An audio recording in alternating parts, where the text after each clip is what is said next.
যদি বারে বারে একই সুরে প্রেম তোমায় কাঁদায়, তবে প্রেমিকা কোথায় আর প্রেমী বা কোথায়? যদি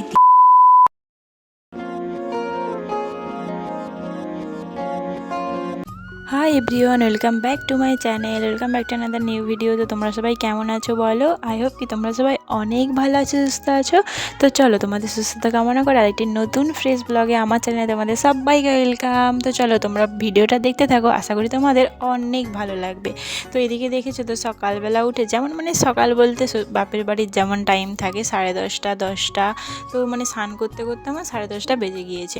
তো দেখলাম যে মায়ের এদিকে সবজিটা প্রায় সবই কাটা হয়ে গেছে। অন্যদিন দেখি অর্ধেক কাটা হয়ে যায়, আমি অর্ধেকটা কাটি, না হলে কোনো দিন আমি কাটি, এরকম হয়। আজকে দেখলাম প্রায় কাটা হয়ে গিয়েছে। তো এই দিকে দেখলাম যে আমি তো জানতামই না যে ও কখন নিয়ে, সেটা কিন্তু ইলিশ মাছ। আমি এই ফার্স্ট টাইম এত বড় বড় ইলিশ দেখেছি, তা আবার পুরো ডিম ভর্তি পেটে। এরকমটা কিন্তু আমি ফোনেই দেখে এসেছি, আজ আমি পুরো নিজের সামনে দেখলাম।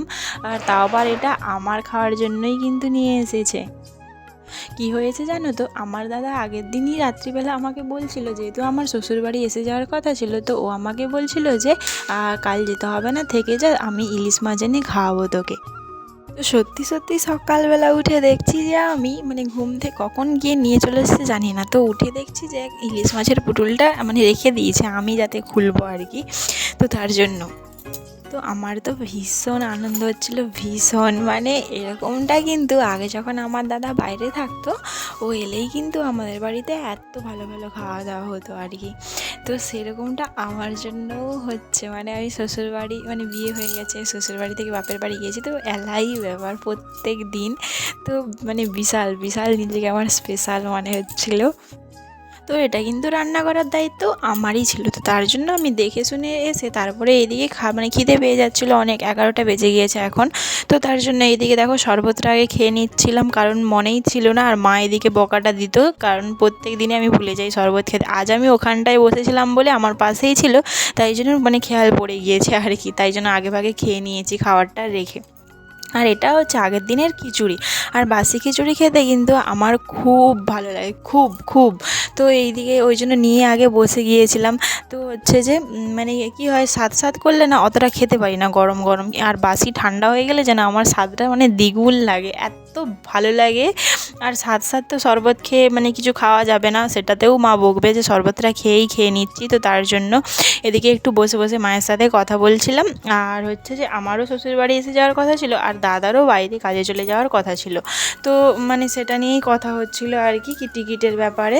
তো তারপরে এদিকে খেয়ে দিয়ে নিয়ে মাকে আমি বলছিলাম যে খেতে খেতেই বলছিলাম যে ইলিশ মাছটা কীভাবে রান্না করব। ইলিশ মাছের বেলায় কিন্তু আমার মা রান্না করে না, বা এই যে খাসির মাংস হলে মা রান্না করে না আর কি, ওগুলো আমাদের উপরেই থাকে।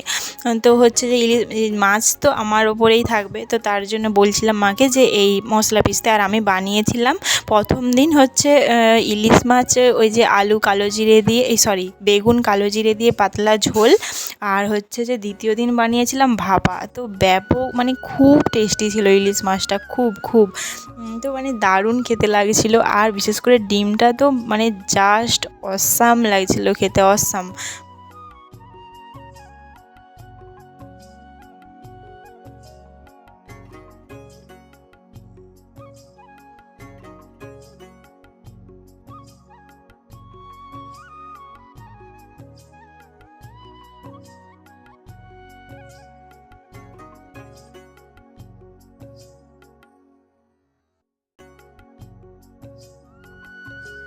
তো এই যে দেখো, এইদিকে কিন্তু আমি রান্না করতে চলে এসেছি।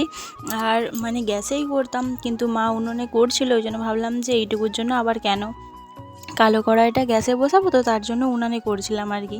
আর উনানে করলে আমার একটাই সমস্যা হয়, কখনো নিভে যায় আর কখনো জোরে জ্বলে যায়, এই জন্য আমি উনানে করতে পারি না।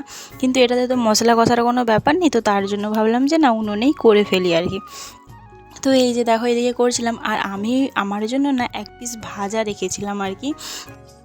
তো এইখানে দেখো 3 জনের জন্য 3 পিস, আর আমার জন্য আমি 1 পিস ভাজা করব বলে রেখে দিয়েছি আর কি। এই যে দেখো, একদম এরকমটা আমি ফোনে দেখেছি যে ডিম ভর্তি পেটে ভাজা করে ওর তেলটা দিয়ে আর মাছ ভাজাটা দিয়ে দারুণ খেতে লাগে, সত্যিই কিন্তু দারুণ টেস্টি হয়েছিল খেতে। তারপরে দেখো এদিকে বিকেলবেলা হয়ে গেছে আর আমি একটু দোকানের দিকে গিয়েছিলাম। তো তারপরে হচ্ছে যে এই যে সিমুই আর কিছু মানে এইগুলোকে না মামা ভুজিয়া বলে, আমরা ছোটোবেলায় তো অনেক খেতাম। তার সাথে চকলেট নিয়ে এসেছি, আমার এখানে মানে বৌদির ছেলেরা আছে তো তার জন্য নিয়ে এসেছিলাম, আর আমার জন্যও নিয়ে এসেছে একই জিনিস আর কি। তো এই যে খাচ্ছিলাম বসে বসে, আর এগুলো কিন্তু খেতে বেশ ভালো লাগে। ছোটোবেলায় যখন আগে স্কুল যেতাম 1 টাকা করে মা দিত, তখন কিন্তু আমি এইগুলোই কিনে খেতাম। 1 টাকার মনে হয় যেন এটাই মানে বেস্ট খাওয়ার, না হলে আর কি হবে বলো। আর ওটাই তখনকার মানে অনেক ছিল, অনেক।